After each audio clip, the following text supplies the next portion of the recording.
नमस्कार, स्वागत है आप सबका दिन भर की तमाम बड़ी और अहम खबरों के साथ मैं हूं कवीन सचान। शुरुआत हेडलाइन से। नेपाल में तेज हुआ राहत का काम, कई देशों की बचाव टीमें पहुंची काठमांडू। नेपाल के प्रधानमंत्री ने कहा 10,000 लोगों की मौत की आशंका। पश्चिम बंगाल निकाय चुनाव में टीएमसी की बड़ी जीत, कोलकाता नगर निगम पर फिर कब्जा। धांधली के आरोप में 30 अप्रैल को विपक्ष का बंगाल बंद। विदेश में प्रधानमंत्री के बयान पर विपक्ष ने जताई आपत्ति, राज्यसभा की कार्रवाई 3 बार स्थगित, वित्त मंत्री ने किया बचाव। फर्जी डिग्री पर केजरीवाल ने कानून मंत्री से मांगी सफाई, विपक्ष ने की इस्तीफे की मांग, मंत्री ने बताया राजनीतिक साजिश।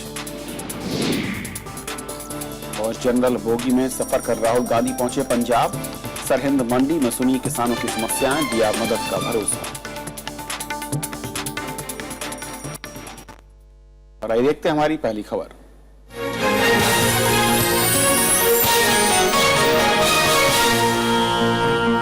पश्चिम बंगाल में ममता बनर्जी का जादू बरकरार है। नगर निकाय चुनावों में उनकी पार्टी टीएमसी को भारी जीत मिली है।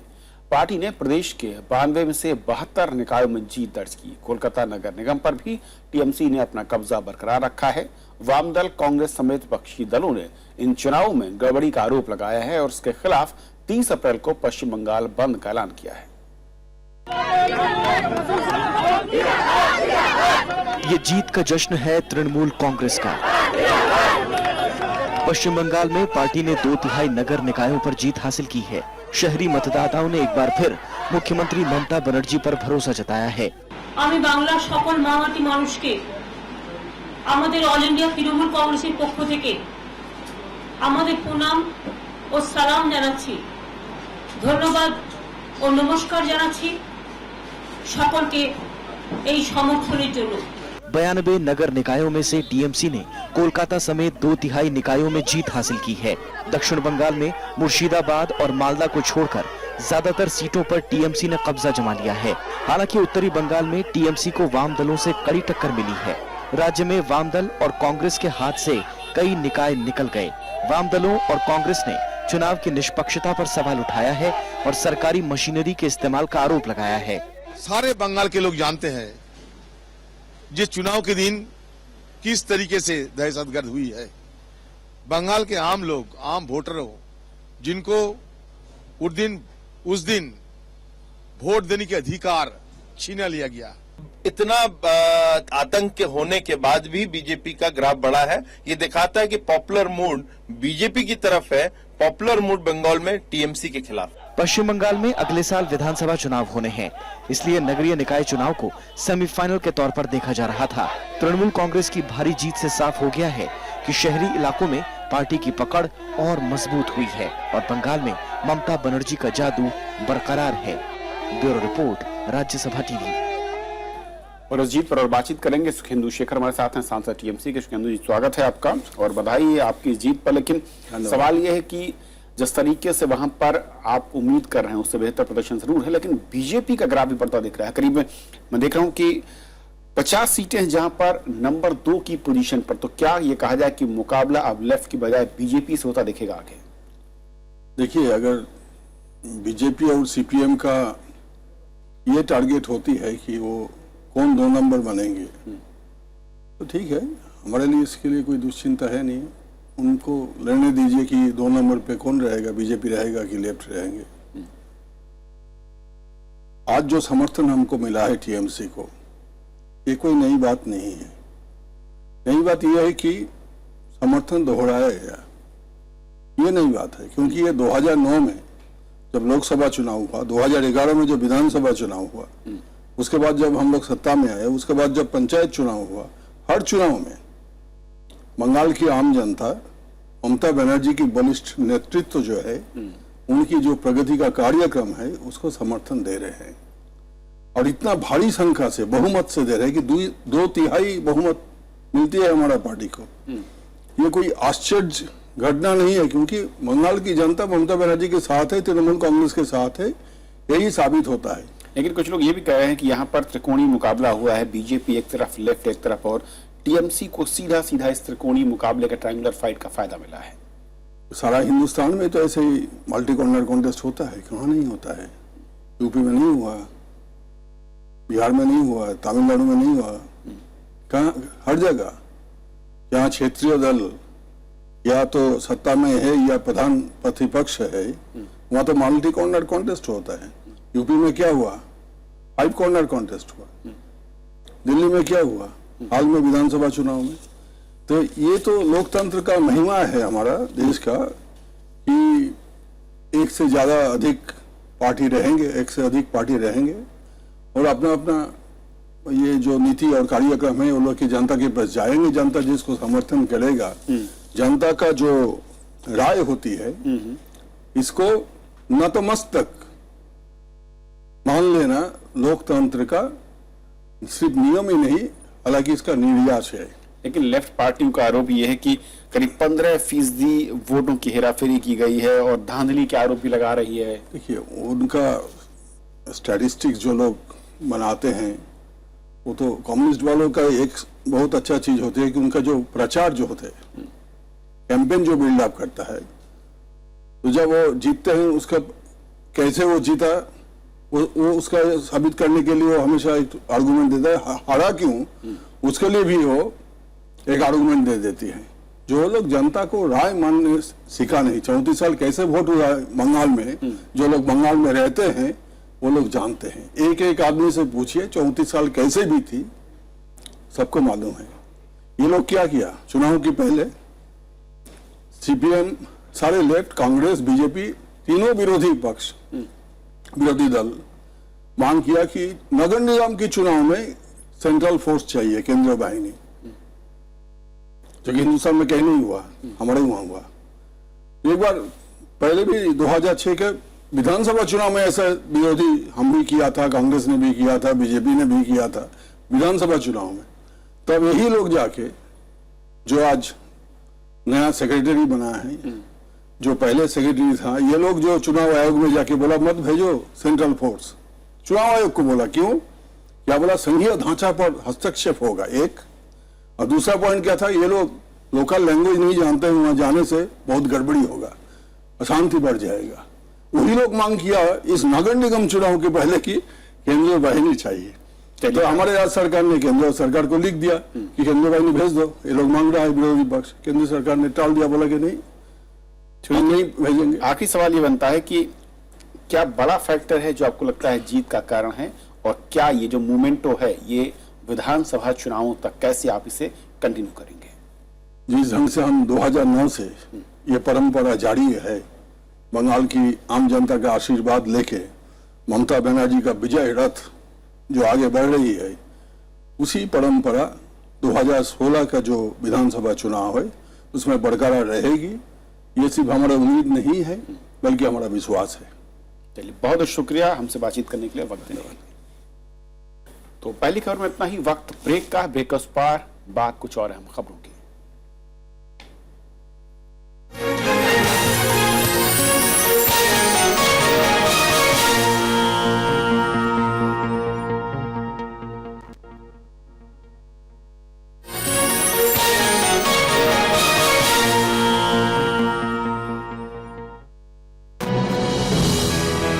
भूकंप से भीषण बर्बादी के बाद नेपाल में नई जिंदगी की शुरुआत,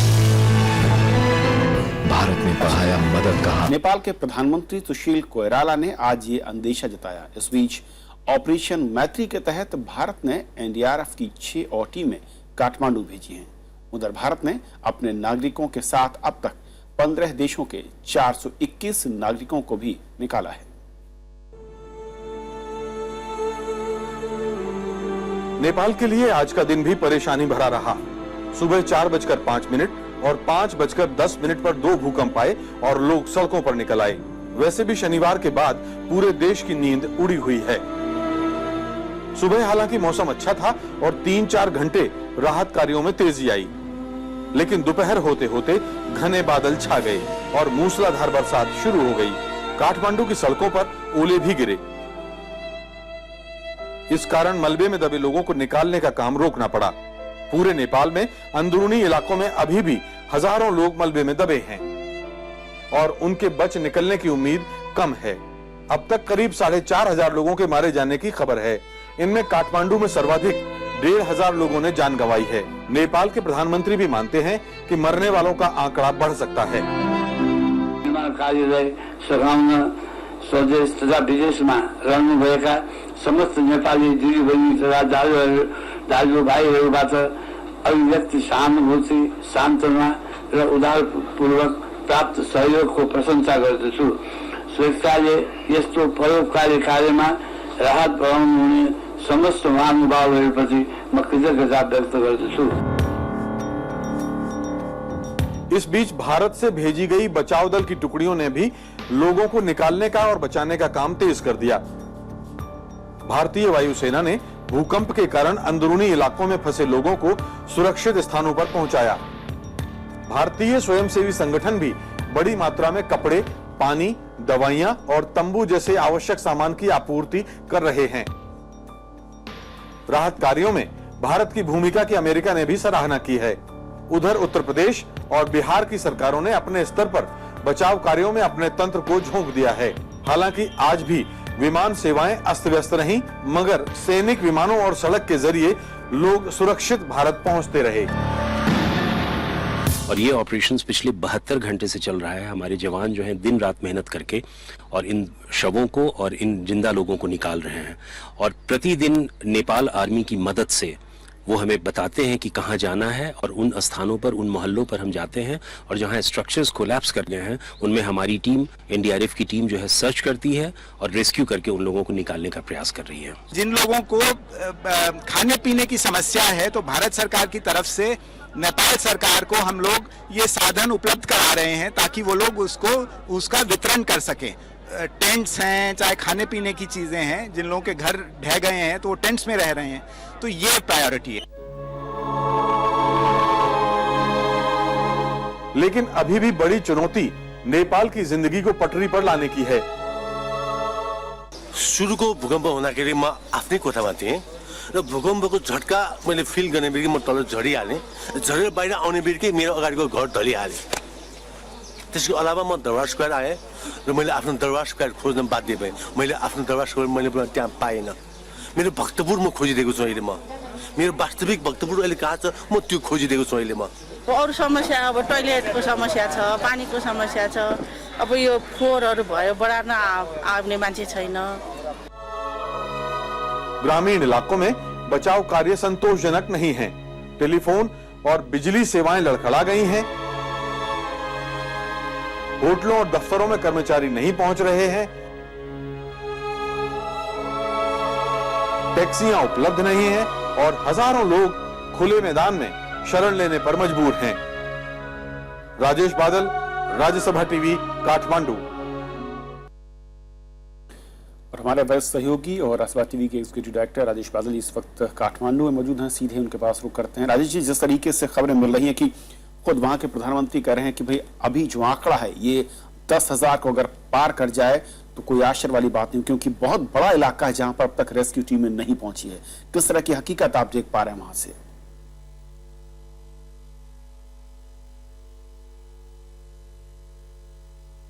आज शाम जो नेपाल के प्रधानमंत्री सुशील कोइराला ने जो बात कही है वो मेरा जो अंदाज है शायद इससे भी ज्यादा हो सकता है। अभी तक 5,000 से ज्यादा मौतें हो चुकी हैं। 10,000 की आशंका प्रधानमंत्री जता चुके हैं।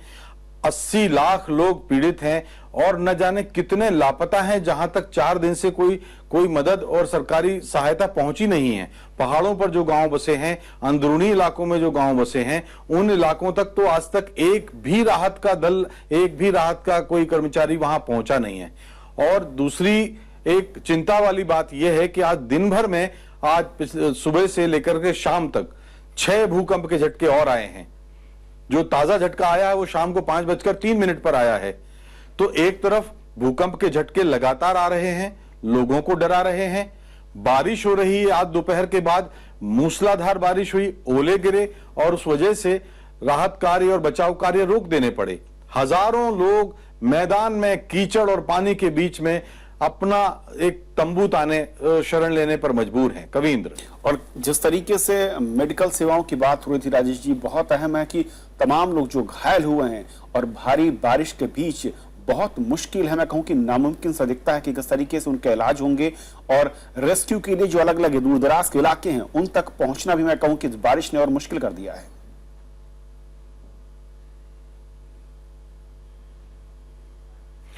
आप ठीक कह रहे हैं। देखिए कि क्योंकि जो नेपाल है एक तो पहाड़ी इलाका है, पहले ही यहाँ स्वास्थ्य सेवाएं कोई बहुत आदर्श नहीं थी, लेकिन जब इस तरह से राष्ट्रीय विपत्ति आई है तो ऐसे में जो सबसे बड़ा दल डॉक्टरों का है वो भारत के डॉक्टरों का दल है, और वो भारत के जो से आए हुए डॉक्टर हैं, जो बचाव दल की टुकड़ियां हैं, सेना के जवान हैं, और जो स्वयंसेवी संगठन है भारतीय, वो दिन रात बिना रुकावट के काम कर रहे हैं। आप कल्पना कर सकते हैं कि वो उनको कितनी मुश्किलें आ रही होंगी। ना उनको ठहरने के लिए होटल मिल रहे हैं, ना उनको गाड़ियां मिल रही हैं, लेकिन अपनी परेशानी भूलकर वो राहत और बचाव कार्यों को अंजाम दे रहे हैं। बाजार में दवाइयां नहीं मिल रही हैं, किराने की सामग्री नहीं मिल रही है, खाने पीने की सामग्री नहीं मिल रही है, कालाबाजारी हो रही है, और यहां इस तक कि लोगों ने मनमर्जी से जो है जो उसके कीमतें वसूलनी शुरू कर दी हैं। कविंद्र, और राजी, क्या इसके अलावा मैं कहूं कि जो दुनिया के अलग अलग देशों से तमाम सामान राहत का पहुंच रहा है, लेकिन आपने क्योंकि देखा और कई लोगों से बातचीत की अलग इलाकों में, क्या वो तमाम जरूरी सामान, क्योंकि पानी को लेकर भी ऐसी खबरें आ रही हैं कि कई से इलाके हैं जहां पर पीने के पानी को लेकर दिक्कतें आ रही हैं, और जो बेसिक खाने का सामान है वो तक मैसर नहीं हो पा रहा।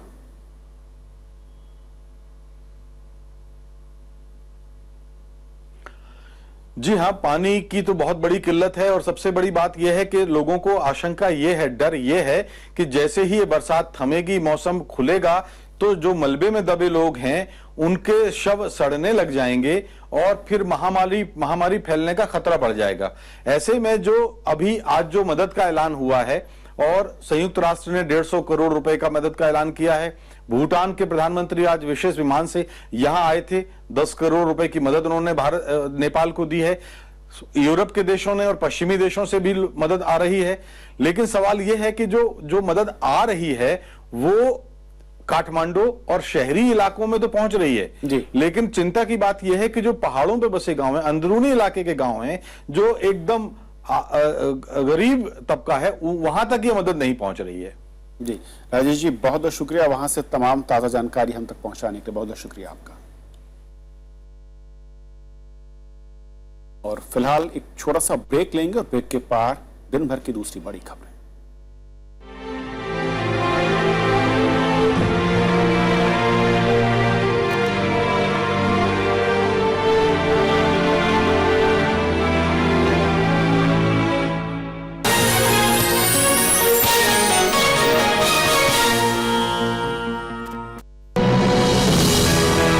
भूकंप से भीषण बर्बादी के बाद नेपाल में नई जिंदगी की शुरुआत। भारत ने बढ़ाया मदद का हाथ, आखिर अपने ही देते हैं साथ। देखिए सिर्फ राज्यसभा टीवी पर नेपाल से खास कवरेज लगातार। नेपाल की नई शुरुआत।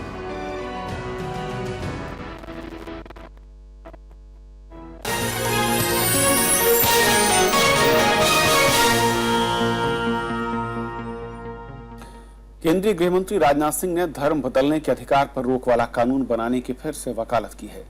मंत्रालय की अनुदान मांगों पर बहस के जवाब में गृह मंत्री ने कहा कि सरकार आंतरिक सुरक्षा को लेकर मुस्तैद है। उन्होंने बताया कि तटीय सुरक्षा मजबूत करने के लिए नए कदम भी उठाए जा रहे हैं। सभी धर्मों को लोकसभा में विपक्ष ने कुछ हिंदू संगठनों के घर वापसी अभियान पर सरकार से सफाई मांगी, तो गृह मंत्री राजनाथ सिंह ने धर्म बदलने की आजादी पर रोक लगाने का सुझाव दिया। उन्होंने कहा कि अल्पसंख्यकों की सुरक्षा सरकार की जिम्मेदारी है, लेकिन ये काम केंद्र से ज्यादा राज्य सरकारों को करना है।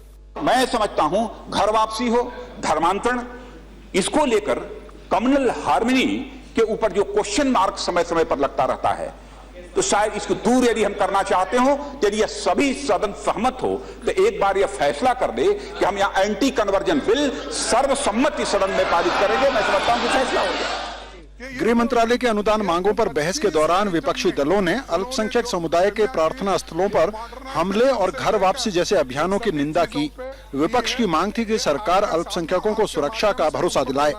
जब तक आप एक स्ट्रॉन्ग मैसेज आपके लोगों को भी देना चाहिए और देश में जो भी ऐसे विषय पे हमेशा बात करते हैं या लोगों को उचकाते हैं, इंस्टिगेट करते हैं, उनको भी एक मैसेज जाना चाहिए।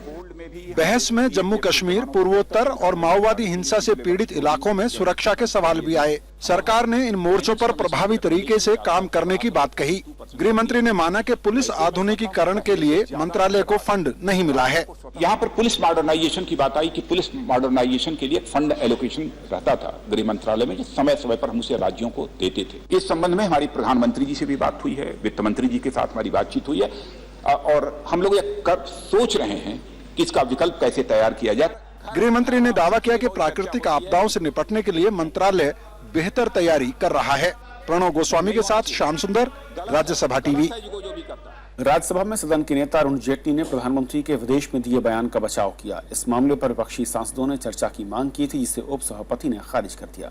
सत्ता पक्ष और विपक्षी सांसदों के बीच तीखी बहस के बाद सदन की कार्रवाई कई बार स्थगित करनी पड़ी। सदन में कांग्रेस सांसद आनंद शर्मा ने प्रधानमंत्री के टोरंटो में दिए गए बयान का मुद्दा उठाया। कई विपक्षी सांसदों ने इसे भारत की गरिमा कम करने वाला बयान करार दिया। बचाव में सदन के नेता अरुण जेटली उतरे। उन्होंने विपक्ष के आरोप को खारिज कर दिया और कहा कि प्रधानमंत्री को साफ सुथरी राजनीति के लिए पिछले 60 वर्षों में जो कुछ भी हुआ उसका जिक्र करने का पूरा अधिकार है। There is no gag order and the Prime Minister of India is perfectly entitled to say that what happened in the last 60 years, we will break away from that and present an honest government to the people of India. इस मुद्दे पर कांग्रेस सांसद आनंद शर्मा ने नियम 267 के तहत कार्य स्थगन कर चर्चा कराने का नोटिस दिया था, जिसे उपसभापति ने खारिज कर दिया। कांग्रेस ने मुद्दे पर प्रधानमंत्री के बयान की मांग की। कई सांसदों का कहना था कि बयान से देश की छवि धूमिल हुई है। मेरे प्रधानमंत्री बनने से पहले स्कैम इंडिया था, अब स्किल इंडिया होगा। भारत स्कैम नहीं हो सकता। भारत महान संस्कृति है। देश स्कैम नहीं हो सकता। देश भ्रष्ट नहीं हो सकता। देश में कोई गलती हो सकती है। 60 साल की गंदगी है, 60 साल की गंदगी छोड़कर गए हैं, उसको साफ करने की जिम्मेवारी मेरी है। प्रधानमंत्री ने देश की छवि को खराब किया, अपने पद की गरिमा को छोटा किया। अपने देश की जो गरिमा है, लोकतंत्र है, जो अभी तक परंपरा आजादी के बाद से लेकर अभी तक चली आ रही है, उसको ध्यान में रखते हुए तो उनको वहाँ पर अपने बयानात वगैरह देने चाहिए। बाहर होंगे हम तो प्रधानमंत्री की तारीफ करेंगे, अमेरिका जाएंगे, लेकिन वहां जाके प्रधानमंत्री विपक्ष पर या 60 साल के कचड़े पर, गंदगी पर या स्कैम पर बात करें, उसमें तो अटल जी की भी 9 साल की सरकार। इसके बाद सदन में गतिरोध बढ़ता गया और कुछ सांसद वेल में चले आए। शोर शराबे के बीच सदन की कार्यवाही 3 बार स्थगित करनी पड़ी और प्रश्नकाल नहीं चल पाया। House is adjourned till 2 p.m. हाल ही में 3 देशों की यात्रा पर गए प्रधानमंत्री ने टोरंटो में कहा था कि पहले भारत की छवि स्कैम इंडिया की थी और अब वो उसे स्किल इंडिया बना रहे हैं। कृति मिश्रा के साथ bureau report, Rajya Sabha TV. Bharat और अफगानिस्तान ने अपनी साझेदारी जारी रखने का फैसला किया है। दोनों देशों ने एक दूसरे के साथ थल और जल मार्ग के जुड़ाव को भी जारी रखने की बातें कही। भारत दौरे पर आया अफगानिस्तान के राष्ट्रपति अशरफ गनी ने प्रधानमंत्री नरेंद्र मोदी के साथ साझा भविष्य पर भी लंबी बातचीत की। अशरफ गनी ने राष्ट्रपति प्रणब मुखर्जी और उपराष्ट्रपति मोहम्मद हामिद अंसारी से भी मुलाकात की। भारत की यात्रा पर आए अफगानिस्तान के राष्ट्रपति अशरफ गनी ने प्रधानमंत्री नरेंद्र मोदी के साथ मंगलवार को प्रतिनिधि मंडल स्तर की बातचीत की। दोनों नेताओं ने एक दूसरे को समझने के लिए अलग से भी मुलाकात की। प्रधानमंत्री नरेंद्र मोदी ने अफगानिस्तान के शांति और विकास के लिए दोनों देशों के बीच सड़क परिवहन को पुख्ता करने की वकालत की, लेकिन उन्होंने इशारा किया कि पाकिस्तान के सहयोग के बिना यह संभव नहीं हो पा रहा है। दोनों नेताओं ने भविष्य में इस रास्ते के लिए द्विपक्षीय समझौता करने का प्रयास जारी रखने की बात पर जोर दिया। We are ready to welcome Afghan trucks at the ICP Atari, we are also prepared to join the successor agreement to Afghan-Pakistan Trade and Transit Agreement. This will re-establish one of the oldest trading routes of South Asia.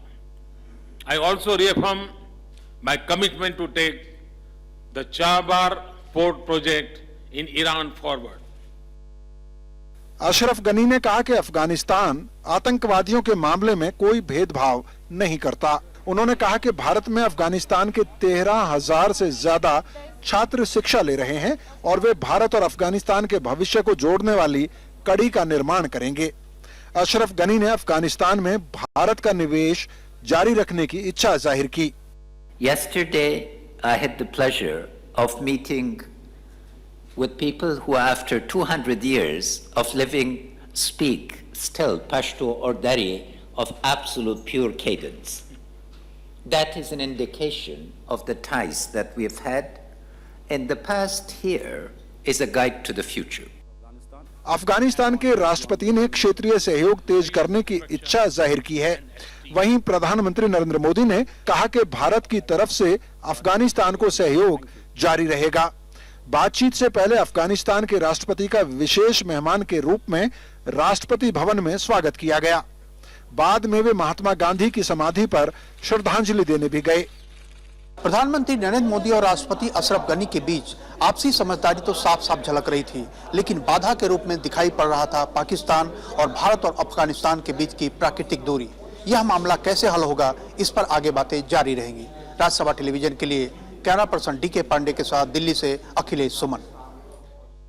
Congress उपाध्यक्ष राहुल गांधी आज train की general bogie से पंजाब पहुंचे। उन्होंने सरहिंद मंडी में किसानों से मुलाकात की। किसानों से उनकी फसल और उसे बेचने में आ रही दिक्कतों पर बातचीत की। किसानों के मुताबिक राहुल ने उन्हें पूरी मदद देने का भरोसा भी दिलाया।